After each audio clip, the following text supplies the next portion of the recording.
Domestic violence.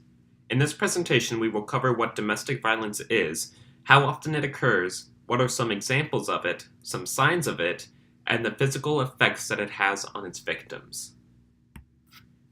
Domestic violence can happen to anyone. It is classified as any action or of physical abuse, destruction of property, rape, homicide, blame, humiliation, or threat done to someone that is close to you.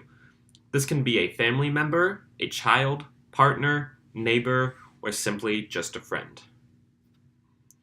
The National Domestic Violence Hotline gets about 20,000 calls every single day, and someone experiences domestic violence once every 3 seconds.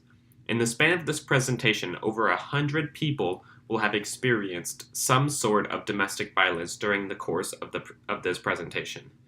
Isn't that kind of sad? Every fourth woman and every ninth man have experienced some form of domestic violence in their lifetime. Every fifth woman and 71st man have been raped in their lifetime. Nearly 4 times as many women have been stalked in their lifetime than a man, and just over 5 million men have been stalked in their lifetime. If I did the math correctly, that means just under 20 million women have been stalked in their lifetime.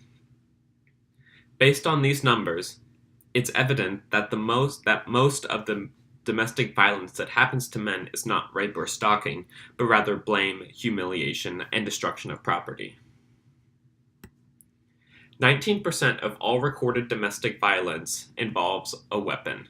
That means that just because a partner doesn't have a weapon, doesn't mean that they are not in danger for abuse. In fact, they are just as likely to be victims of abuse as anyone else. As it is for both men and women, almost half of rape victims reported that their partners were the attackers. In this slide, we can see that these are 2 examples of very different types of domestic violence. The top picture demonstrates stalking, and even though this picture is staged, doesn't mean that it doesn't happen. The bottom picture is an example of destruction of property.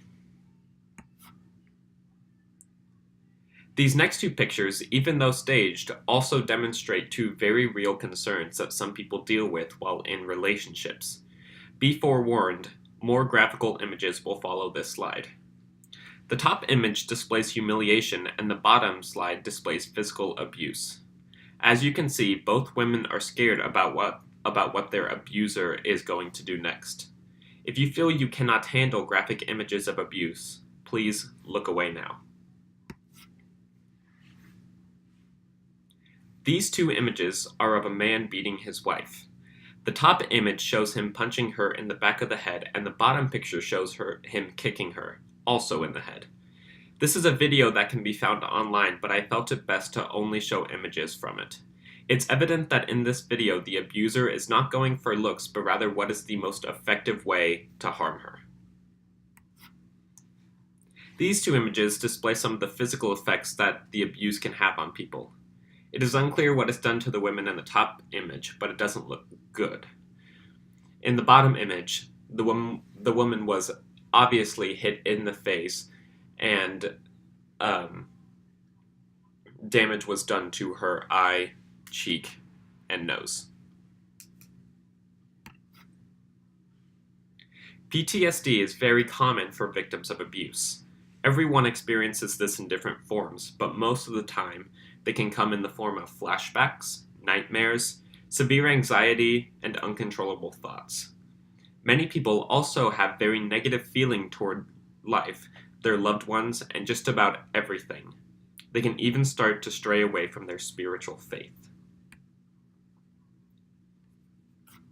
Sometimes, people quit their job because their trauma is so intense that they are not able to complete their tasks. When this happens, people should get help and talk to professionals, but oftentimes people are afraid to because they think there could be repercussions. They fear they could lose their family members, friends, or even their child. This is not the way to go about fixing your trauma. It is best to seek professional help and find ways to improve and deal with what you are going through. Finally, sources.